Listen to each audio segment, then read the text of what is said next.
Hey everyone, and welcome back. So today we're going to be reviewing Bat Boy on the Nintendo Switch. Now this game is a retro-style 2D action platformer that's releasing on the Nintendo Switch eShop on May 25th of 2023 and will be selling for $14.99. It is being published by X Plus Games and it has a download size of 112 megabytes. Now this game is very heavily inspired by one of my most beloved franchises of all time, Mega Man. The question is, can they deliver an amazing original take on that classic gameplay style? Well, that's what we'll figure out in today's review. Now, as we jump in, just remember, if you are liking the video, hit that like button.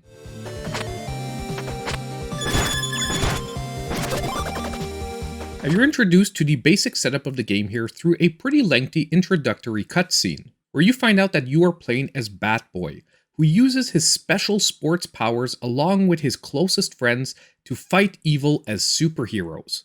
And one night, upon answering a distress call from one of his teammates, gets introduced to Lord Vicious. Lord Vicious then launches an attack to brainwash and kidnap the whole team. Luckily, you manage to escape the attack and decide to follow him into his alternate dimension to save your friends.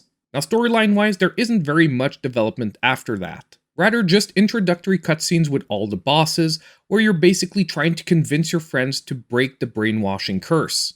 But overall, the setup does work quite well for motivation, and being a retro-styled action platformer, we don't really need much more than this.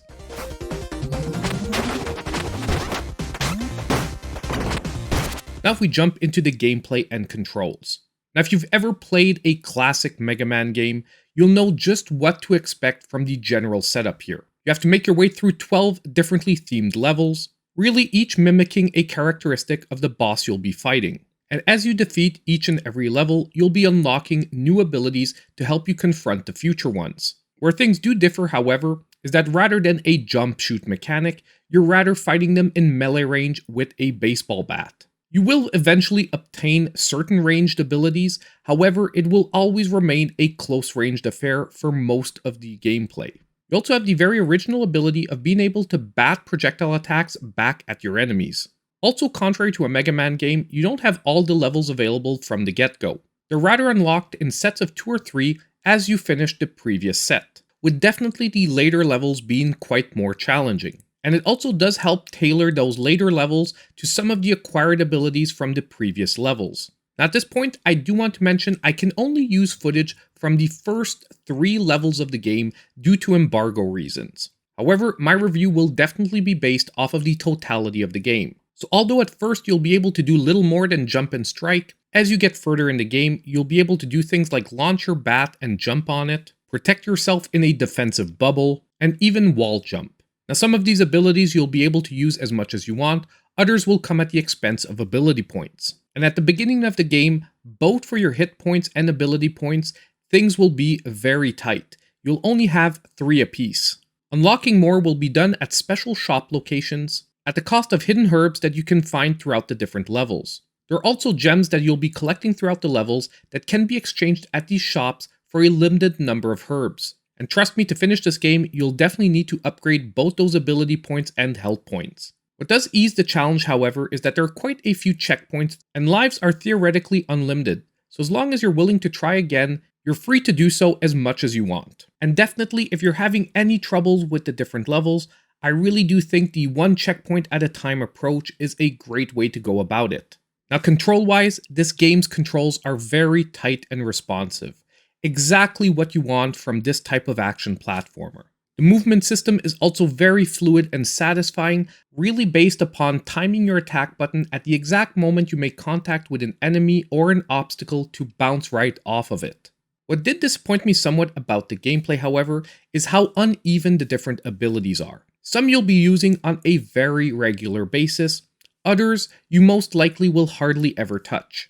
And that's mostly due to the very limited ability point system that you have throughout the whole game. Meaning that you most likely will be keeping all those abilities for those oh crap moments where you need to save yourself, rather than mixing them into your regular moveset. Personally, I would have preferred a more generous ability point system, however balanced with levels that maybe forced you to use the abilities on a more regular basis. That brings us to the biggest issue currently with the game, that isn't the actual gameplay itself.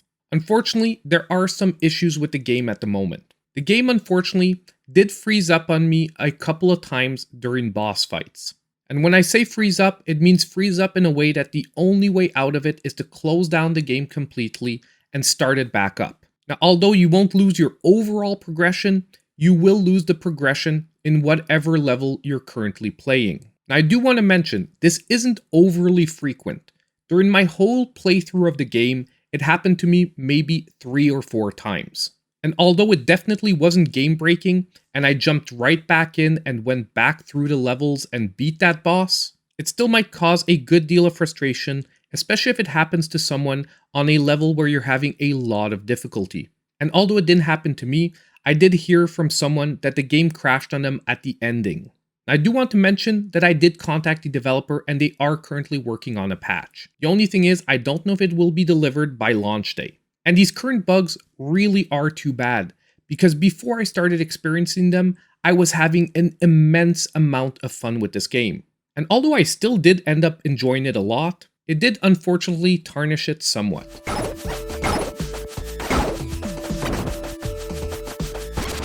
Now if we jump into the graphics and sound. Now graphically, I've got to tell you, I absolutely love the presentation of this game. It reminds me a lot of the Shovel Knight series. Very colorful and vibrant, and the pixel art is just absolutely beautiful. It's also done in a way where it's very easy to distinguish the background from the foreground, which is something that is absolutely necessary in this style of game. It really oozes retro nostalgia, however mixed in with modern coloring and techniques. If you're into retro style pixel art, I'm pretty sure you'll love what this game has to offer.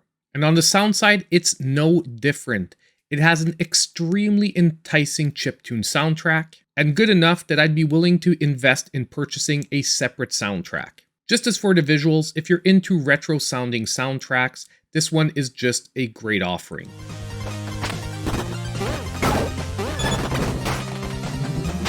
Now we come to the verdict, and if this is one of the first reviews of mine that you're watching, my full review scale is available down below in the description of the video.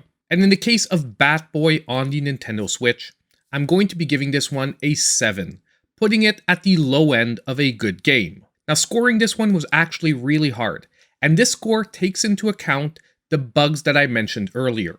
And if it wasn't for those issues, I like this game so much that I would have been leaning towards an 8 or even maybe an 8.5. So if you're watching this review after a patch, maybe take that into account.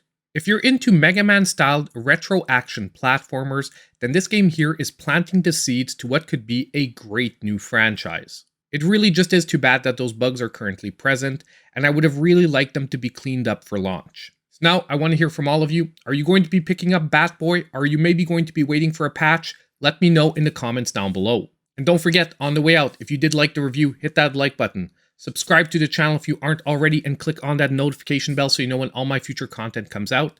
And as usual, I hope I'll see you in my next video.